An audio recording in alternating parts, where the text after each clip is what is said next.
हाँ तो चलिए आइए हम लोग देखते हैं हिंदी के ऑब्जेक्टिव क्वेश्चन। ठीक है, तो चलिए हम लोगों के सामने एक क्वेश्चन है कि 20 के दांत कैसी कहानी है। ठीक है, क्या क्वेश्चन है कि 20 के दांत कैसी कहानी है। ठीक है, पहला ऑप्शन है सामाजिक, दूसरा है ऐतिहासिक, तीसरा है धार्मिक और चौथा है मनोवैज्ञानिक। तो जो 20 के दांत जो कहानी है वह कैसी कहानी है, तो इसका सही ऑप्शन हो जाएगा डी, यानी ये मनोवैज्ञानिक है। ठीक है, ये कैसी कहानी है, मनोवैज्ञानिक है। चलिए हम लोग अगला क्वेश्चन लेते हैं।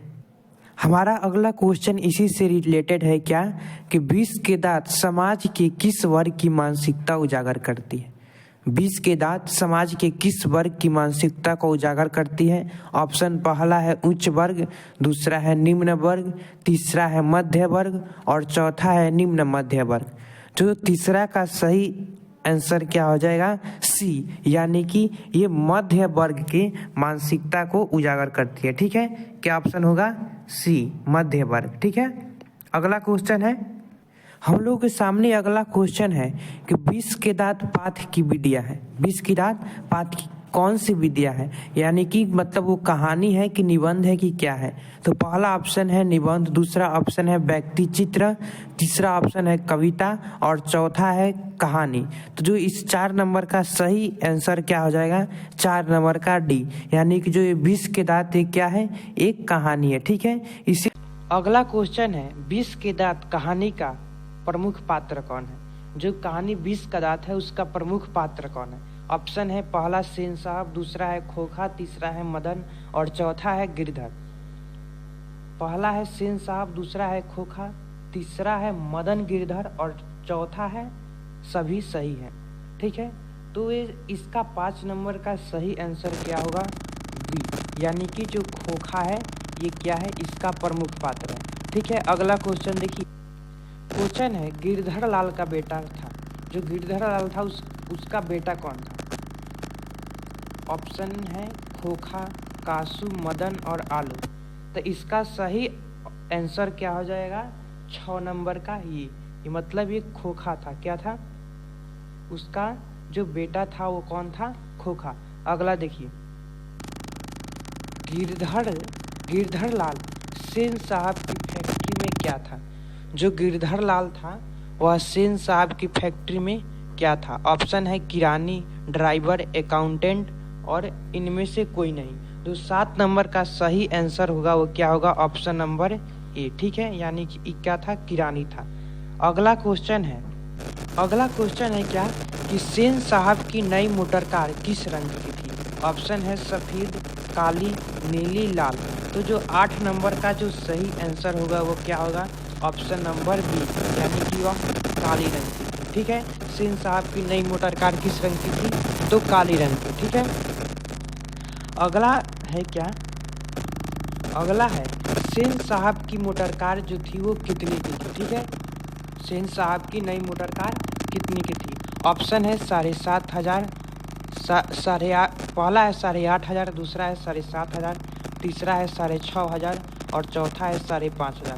तो जो 9वां का सही आंसर होगा क्या होगा, बी।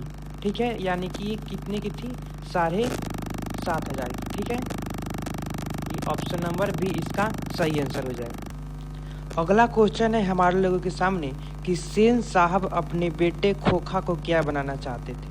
सेन साहब अपने बेटे खोखा को क्या बनाना चाहते थे। ऑप्शन है डॉक्टर, खिलाड़ी, बिजनेसमैन, इंजीनियर और चौथा है पत्रकार।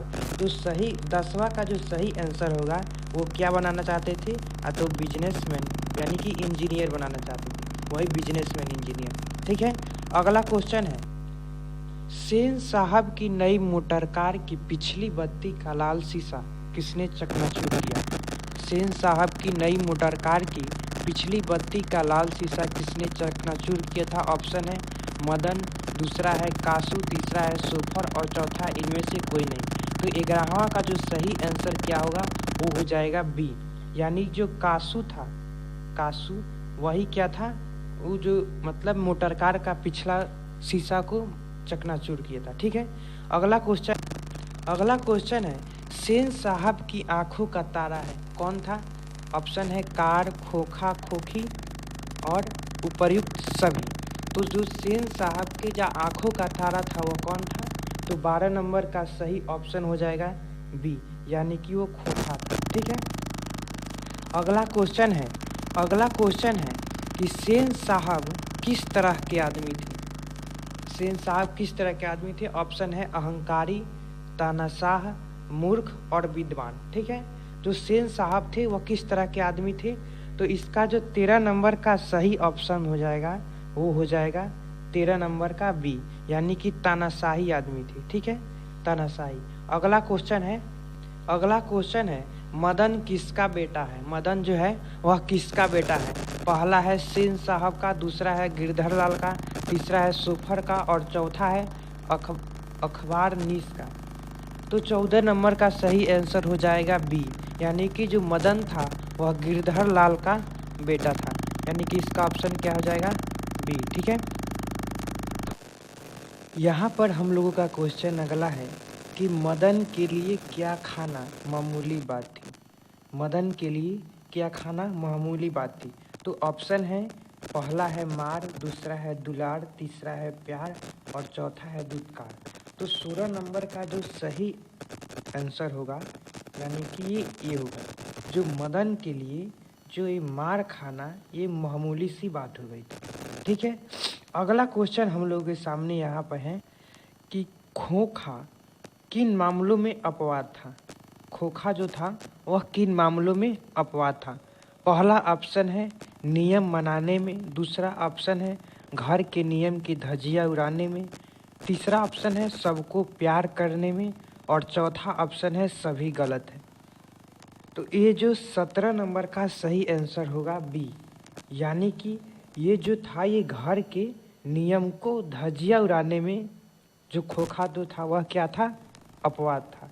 ठीक है, अगला क्वेश्चन है, देखिए यहाँ पर अगला क्वेश्चन कि खोखा के दो दांत किसने तोड़ डाले? खोखा के दो दांत किसने तोड़ डाले? ऑप्शन है कासू, मदन, गिरधर लाल, सेन साहब। तो 18 नंबर का जो सही आंसर होगा वह क्या होगा? 18 नंबर का बी, यानी कि मदन जो था वह खोखा को दो दांत तोड़ दिया था। ठीक है, अगला है कि मैं तो खोखा को इंजीनियर बनाने जा रहा हूँ, यह कथन किसका है? मैं तो खोखा को इंजीनियर बनाने जा रहा हूँ और यह कथन किसका है? पहला ऑप्शन है सेन साहब का, दूसरा है मिस्टर सिंह का, तीसरा है गिरधर लाल का और चौथा है मुखर्जी साहब का। ठीक है, तो 19 नंबर का सही आंसर हो गया वह क्या था? ये कथन किसका है? सेन साहब का। ठीक है, ये कथन किसका है? सेन साहब का। ये ऑप्शन सही हो जाएगा। मैं तो खोखा को इंजीनियर बनाने जा रहा हूँ, यह कथन किसका है? सेन साहब का। ठीक है, अगला क्वेश्चन हम लोग के सामने यहाँ पर, सीमा, रजनी, आलो, सुफालो, आरती पांचों किसकी बहन थी? सीमा, रजनी, आलो, सुफालो, आरती ये पांचों जो थी वो किसकी बहन थी? ऑप्शन है मदन की, दूसरा है खोखा की, तीसरा है लेखक की और चौथा है सेन साहब की। तो जो 20 नंबर का सही आंसर क्या हो जाएगा? 20 नंबर का बी, यानी कि ये किसकी बहन थी? तो खोखा की। 20 नंबर का बी हो जाएगा। ठीक है, ये खोखा की बहन थी। अगला क्वेश्चन है नलिन विलोचन शर्मा का जन्म कब हुआ था? नलिन विलोचन शर्मा का जन्म कब हुआ था? ऑप्शन ए है 18 फरवरी 1916 को, बी है 2 फरवरी 1907 को, सी है 22 अप्रैल 1925 को और डी है 10 अक्टूबर 1912 को। तो जो 21 नंबर का सही ऑप्शन हो जाएगा क्या? तो 21 का सही ऑप्शन होगा ये ए, यानी कि क्या 18 फरवरी 1916 ईस्वी को, 18 फरवरी 1916 ईस्वी को नलिन विलोचन शर्मा का जन्म हुआ था। अगला क्वेश्चन है महल और झोपड़ी वालों की लड़ाई में अक्सर महल वाले ही जीतते हैं, पर उसी हालात में जब दूसरे झोपड़ी वाले उनकी मदद अपने ही खिलाफ करते हैं, किस पाठ की पंक्ति? महल और झोपड़ी वालों की लड़ाई में अक्सर महल वाले ही जीतते हैं, पर उसी हालात में जब दूसरे झोपड़ी वाले उसकी मदद अपने ही खिलाफ करते हैं, यह किस पाठ की पंक्ति है? ऑप्शन है, पहला है बहादुर, दूसरा है शिक्षा और संस्कृति, तीसरा है मछली और चौथा है विष के दांत। जो 22 नंबर का सही आंसर क्या हो जाएगा? तो 22 नंबर का सही आंसर हो जाएगा यानी कि यहाँ पर डी। ठीक है, 22 नंबर का सही आंसर डी हो जाएगा। अगला क्वेश्चन हम लोग के सामने ये रहा। क्वेश्चन है कि अनाम दास का पोथा, यहाँ पर पोया नहीं पोथा होगा, अनाम दास का पोथा उपन्यास किस लेखक की कृति है? ऑप्शन है हजारी प्रसाद द्विवेदी, दूसरा है यतीन्द्र मिश्र, तीसरा है अमरकांत और चौथा है महात्मा गांधी। जो 23 नंबर का यहाँ पर सही ऑप्शन क्या हो जाएगा? 23 नंबर का ए। ठीक है, यानी कि ये हजारी प्रसाद द्विवेदी का ये अनाम दास का पोथा ही उपन्यास है। 23 नंबर का ए। ठीक है, अगला क्वेश्चन है मोटर को कोई खतरा हो सकता है तो किससे? मतलब जो गाड़ी थी, मोटर गाड़ी, उसका अगर खतरा होता था, कोई नुकसान पहुंचता था तो वह किससे होता था? इसको हमें बताना है। ऑप्शन पहला है खोखा, दूसरा है मदन, तीसरा है सीमा और चौथा है सुफाली। ठीक है, तो 24 नंबर का सही आंसर क्या हो जाएगा? 24 नंबर का ए, यानी कि खोखा से। ठीक है, उसी से खतरा था। ठीक है, अगला क्वेश्चन है हिंदी कविता में प्रपद्यवाद के प्रवर्तक कौन है? हिंदी कविता में प्रपद्यवाद के प्रवर्तक कौन है? पहला है अमरकांत, दूसरा है रामविलास शर्मा, तीसरा है नलिन बिलोचन शर्मा और चौथा है अशोक वाजपेयी। तो 25 नंबर का सही आंसर क्या हो जाएगा? तो 25 नंबर का सही आंसर होगा सी, यानी कि नलिन बिलोचन शर्मा। ठीक है, हिंदी कविता में प्रपद्यवाद के प्रवर्तक कौन है? तो नलिन बिलोचन शर्मा। ठीक है, अगला क्वेश्चन है कि आलोचकों के अनुसार प्रयोगवाद का वास्तविक प्रारंभ किनकी कविताओं से हुआ? आलोचकों के अनुसार प्रयोगवाद का वास्तविक प्रारंभ किनकी कविताओं से हुआ? ठीक है, ऑप्शन पहला है हजारी प्रसाद द्विवेदी, दूसरा है नलिन बिलोचन शर्मा, तीसरा है अमरकांत और चौथा है अशोक वाजपेयी। तो 26 नंबर का सही क्या आंसर होगा? 26 नंबर का बी, यानी कि नलिन बिलोचन शर्मा की कविताओं से हुआ। ठीक है, अगला क्वेश्चन है झोपड़ी और महल की लड़ाई में अक्सर कौन जीतते हैं? झोपड़ी और महल की लड़ाई में अक्सर कौन जीतते हैं? ऑप्शन है पहला झोपड़ी वाले, दूसरा महल वाले, तीसरा है दोनों और चौथा कोई नहीं। तो 27 का जो सही ऑप्शन होगा क्या होगा? यानी कि बी, अक्सर महल वाले ही जीतते हैं। झोपड़ी और महल की लड़ाई में अक्सर कौन जीतते हैं? तो महल वाले ही जीतते हैं, यानी कि 27 का सही ऑप्शन बी हो जाएगा। ठीक है, तो यहाँ पर देखिए हम लोगों का एक अगला जो पाठ है वह पाठ है भारत से हम क्या सीखें। ठीक है, तो उससे हम कुछ ऑब्जेक्टिव क्वेश्चन ले रहे हैं। ठीक है, तो यहाँ पर अगला क्वेश्चन हम लेंगे क्या? यहाँ पर क्वेश्चन है भारत से हम क्या सीखे भाषण का हिंदी रूपांतरण किसने किया है? भारत से हम क्या सीखे जो भाषण है उसका हिंदी रूपांतरण किसने किया है? ऑप्शन है पहला अमरकांत, दूसरा है डॉक्टर भवानी शंकर त्रिवेदी, तीसरा है रामविलास शर्मा और चौथा है मैक्स मुलर। तो तीसरा का सही जो आंसर होगा बी, यानी कि डॉक्टर भवानी प्रसाद त्रिवेदी। ठीक है, यानी कि जो देखिए भारत से हम क्या सीखे का जो हिंदी रूपांतरण, इसके लेखक नहीं पूछा है, यहाँ पर पूछ रहा है इसका हिंदी रूपांतरण किसने किया है?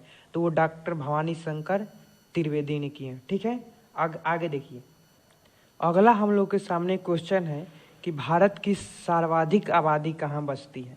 ठीक है, पहला है महानगरों में, दूसरा है शहरों में, तीसरा है सरायों में और चौथा है गाँव में। तो 4 नंबर का सही आंसर क्या हो जाएगा? D number. ठीक है, देखिए एकदम आसान भाषा में है, आसान से समझते चलिएगा। ठीक है, अगला क्वेश्चन हम लोग लेते हैं। जो मैक्स मुलर थे, मैक्स मुलर कहाँ के रहने वाले थे?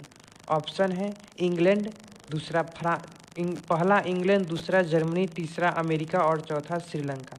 तो 5वां नंबर का जो सही आंसर होगा बी, यानी कि वे कहाँ के रहने वाले थे, तो जर्मनी के रहने वाले थे। ठीक है।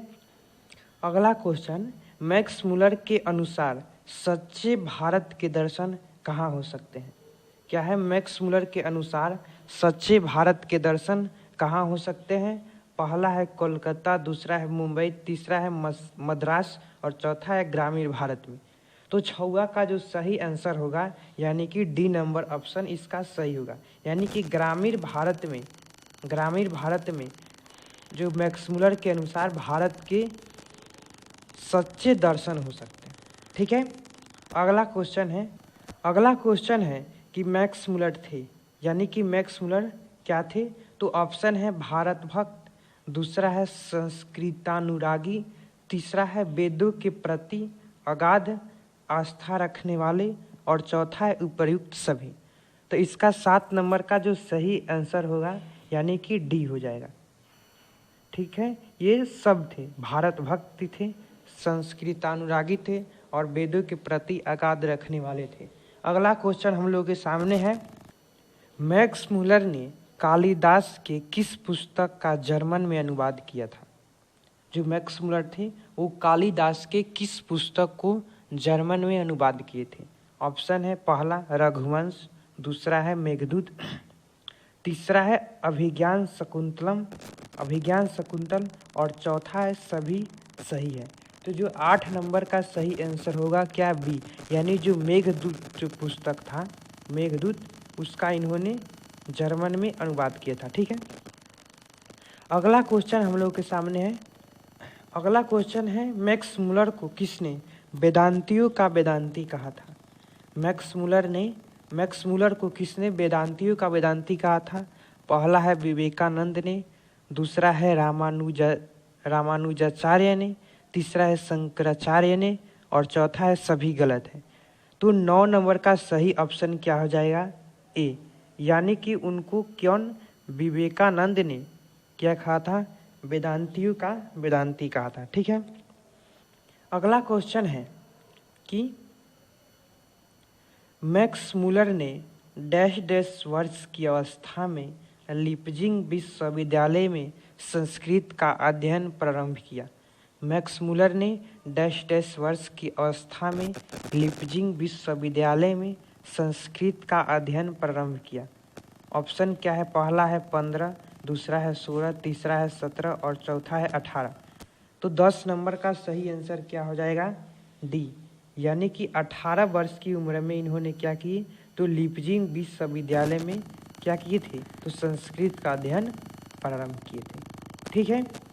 आगे की तरफ हम लोग बढ़ेंगे। अगला क्वेश्चन है, मैक्स मुलर ने कंठ और केन आदि उपनिषदों का किस भाषा में अनुवाद किया? मैक्स मुलर ने कंठ और केन आदि उपनिषदों का किस भाषा में अनुवाद किया? ऑप्शन पहला है लैटिन भाषा, दूसरा है संस्कृत भाषा, तीसरा है जर्मन भाषा और चौथा है हिंदी भाषा। ठीक है। तो 11 नंबर का सही आंसर क्या होगा? सी, यानी कि उन्होंने किस भाषा में? तो जर्मन भाषा में इन्होंने उस उपनिषद का अनुवाद किया था। ठीक है, जो कंठ और केन था। ठीक है। अगला क्वेश्चन है, मैक्स मुलर की दृष्टि में सर्वविध संपदा और प्राकृतिक सौंदर्य से परिपूर्ण कौन सा देश है? मैक्स मुलर की दृष्टि में सर्वाधिक संपदा और प्राकृतिक सौंदर्य से परिपूर्ण कौन सा देश है? तो यहाँ पर देखिए इन्होंने क्या किया था कि पूरा भारत के बारे में वर्णन किया। तो जब इनका नाम आएगा तो हम किस पर टिक करेंगे? भारत का, यानी कि 12 का जो सही आंसर होगा 12 का सी नंबर, भारत का। ठीक है। आगे की तरफ बढ़ेंगे और अगला क्वेश्चन लेंगे, फ्रेडरिक मैक्स मुलर किस पाठ के रचयिता है? फ्रेडरिक मैक्स मुलर किस पाठ के रचयिता है? ऑप्शन पहला है श्रम विभाजन और जाति प्रथा, दूसरा है नागरी लिपि, तीसरा है भारत से हम क्या सीखे और चौथा है परंपरा का मूल्यांकन। तो 13 नंबर का सही आंसर क्या होगा? सी, यानी जो भारत से हम क्या सीखे उसको किसने लिखे थे? तो फ्रेडरिक मैक्स मुलर ने। ठीक है। अगला क्वेश्चन है, शेर की खाल में गधा, शेर की खाल में गधा, यह कहावत यूनान के प्रसिद्ध दार्शनिक प्लेटो के किस पुस्तक में मिलती है? शेर की खाल में गधा, यह कहावत यूनान के प्रसिद्ध दार्शनिक प्लेटो के किस पुस्तक में मिलती है? पहला ऑप्शन है इंडिका, दूसरा है वर्ल्ड, तीसरा है क्रटिल्स, चौथा है तीनों में। तो 14 नंबर का सही ऑप्शन क्या हो जाएगा? यानी कि क्रटिल्स में मिलती है, क्रटिल्स। ठीक है, क्रटिल्स। अगला क्वेश्चन है, 10वीं 11वीं सदी में किस रचना ने भारत यूरोप के बीच व्यापार संबंध के बारे में बताया? 10वीं 11वीं सदी में किस रचना ने भारत यूरोप के बीच व्यापार संबंध के बारे में बताया? पहला ऑप्शन है अखबारनामा, दूसरा है शाहनामा, तीसरा है पद्यावत और चौथा है रामचरितमानस। ठीक है, रामचरितमानस। तो 15 नंबर का सही आंसर होगा बी, यानी कि शाहनामा। ठीक है, 15 नंबर का क्या सही आंसर होगा? बी, यानी कि शाहनामा। ठीक है, 15 नंबर हो गया। और उसके बाद से आगे चलेंगे। हितोपदेश का जर्मन भाषा में अनुवाद किसने प्रकाशित करवाया? हितोपदेश का जर्मन भाषा में अनुवाद किसने प्रकाशित करवाया? ऑप्शन है पहला मैक्समुलर, दूसरा है हजारी प्रसाद द्विवेदी, तीसरा है भारतेंदु हरिश्चंद्र, चौथा यतीन्द्र मिश्र। तो 16 नंबर का सही आंसर क्या हो जाएगा? ए, यानी कि मैक्समुलर। ठीक है, यानी कि हितोपदेश का जर्मन भाषा में अनुवाद किसने प्रकाशित करवाया था? तो मैक्समुलर ने। ठीक है, अगला क्वेश्चन है, मेघदूत का जर्मन में अनुवाद किसने किया? मेघदूत का जर्मन में अनुवाद किसने किया? ऑप्शन पहला है ईश्वर पेटलिकर ने, दूसरा है रूसो ने, तीसरा है मैक्समुलर ने और चौथा है सातकोरी होता ने। ठीक है, तो मेघदूत का जर्मन में अनुवाद किसने किया था? तो 17 नंबर का सही आंसर हो जाएगा सी, यानी कि मैक्समुलर ने। ठीक है, मेघदूत का जर्मन भाषा में अनुवाद किसने किया? तो मैक्समुलर ने। ठीक है, अगला क्वेश्चन हम लोगों के सामने है, सर्वविध संपदा और प्राकृतिक सौंदर्य से परिपूर्ण कौन सा देश है? यदि आप मुझे इस भूमंडल का अवलोकन करने के लिए कहें तो बताऊंगा कि वह देश है भारत। यह गद्यांश किस पाठ का है? ठीक है, यानी कि सर्वविध संपदा और प्राकृतिक सौंदर्य से परिपूर्ण कौन सा देश है? यदि आप मुझे इस भूमंडल का अवलोकन करने के लिए कहें तो बताऊंगा कि वह देश है भारत। यह गद्यांश किस पाठ से लिया गया है? पहला ऑप्शन है 20 के दांत, दूसरा है भारत से हम क्या सीखे, तीसरा है नाखून क्यों बढ़ते हैं। ठीक है, और चौथा है शिक्षा और संस्कृति। 18 नंबर का सही ऑप्शन हो जाएगा बी। अब यहाँ पर समझिए आप लोग, इसका ऑप्शन हो जाएगा बी। देखिए यहाँ पर समझिएगा तो देखिए यहाँ पर लिखा हुआ है कि ये भारत की मतलब बारे में बता रहा है, भारत का। ठीक है, भारत की जानकारी दे रहा है।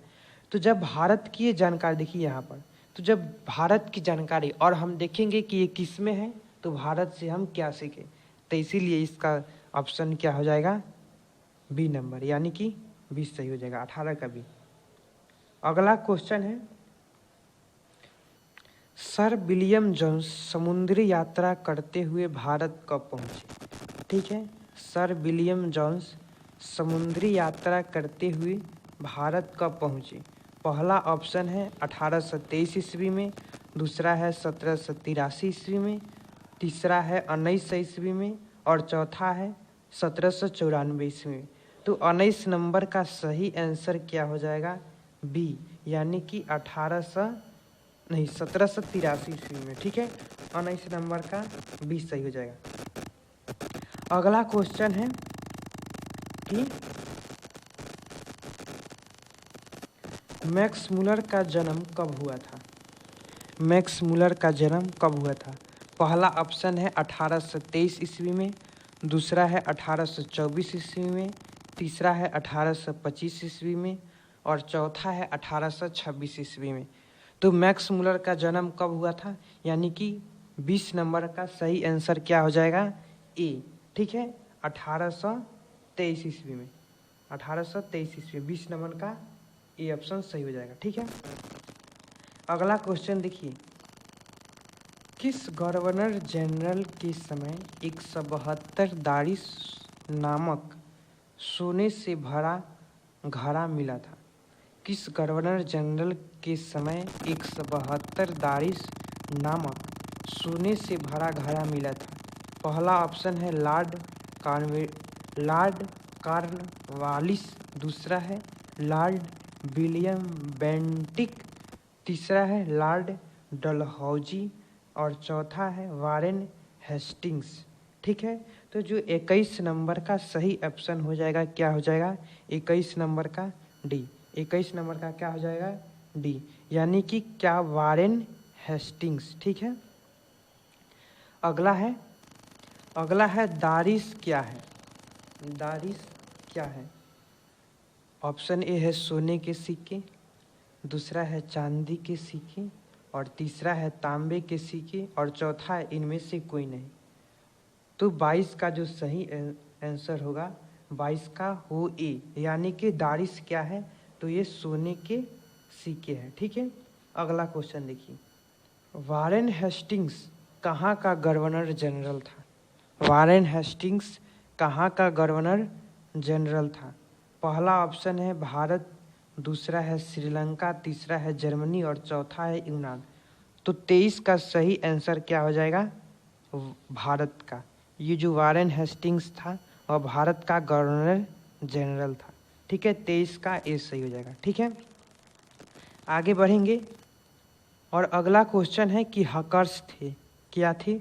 तो पहला ऑप्शन है भूवैज्ञानिक, दूसरा है वनस्पति वैज्ञानिक, तीसरा है जंतु वैज्ञानिक और चौथा है विधि शास्त्र। तो जो हकर्स थे वे क्या थे, यानी कि 24 का सही ऑप्शन होगा बी, यानी कि हकर्स जो थे वह वनस्पति वैज्ञानिक थे। ठीक है, तो 24 का सही आंसर क्या हो जाएगा, बी, वनस्पति वैज्ञानिक, यानी हकर्स क्या थे, तो वनस्पति वैज्ञानिक थे। ठीक है, अगला क्या है, अगला है पारसियों के धर्म का क्या नाम है? पारसियों के धर्म का क्या नाम है? तो पहला ऑप्शन है बुद्ध, दूसरा है जैन, तीसरा है वैदिक और चौथा है जरथुस्त्र। ठीक है, पारसियों के धर्म का क्या नाम है, यानी 25 का सही ऑप्शन क्या हो जाएगा, डी, जरथुस्त्र। ठीक है, 25 का डी ऑप्शन सही होगा। अगला क्वेश्चन है कि विशाल भारत वनस्पति और किस चीज़ का खान है? क्या क्वेश्चन है, विशाल जो भारत यानी कि हमारा भारत जो है वह संपत्ति और इसके साथ साथ किस चीज़ का खान है? तो पहला ऑप्शन है कोयले की, दूसरा ऑप्शन है हीरे की, तीसरा ऑप्शन है प्राकृतिक सुषमता की और चौथा है वन संपदा की। क्या है, विशाल भारत संपत्ति और किस चीज़ का खान है? ऑप्शन देखिए, कोयले की, हीरे की, प्राकृतिक सुषमता की और वन संपदा की। तो 26 नंबर का सही आंसर क्या हो जाएगा, सी, यानी कि प्राकृतिक सुषमता की। ठीक है, अगला क्वेश्चन है सच्चा भारत कहाँ बसता है? ठीक है, सच्चा भारत कहाँ बसता है? पहला ऑप्शन है शहरों में, दूसरा ऑप्शन है गलियों में, तीसरा ऑप्शन है खलिहानों में और चौथा ऑप्शन है गाँव में। तो जो सच्चा भारत है वह कहाँ पर बसता है? तो 27 नंबर क्वेश्चन का क्या हो जाएगा, यानी कि डी नंबर ऑप्शन सही हो जाए। तो इस तरह से हमने आपको लगभग 50 से भी अधिक ऑब्जेक्टिव क्वेश्चन करा दिए। ठीक है, अगला क्वेश्चन है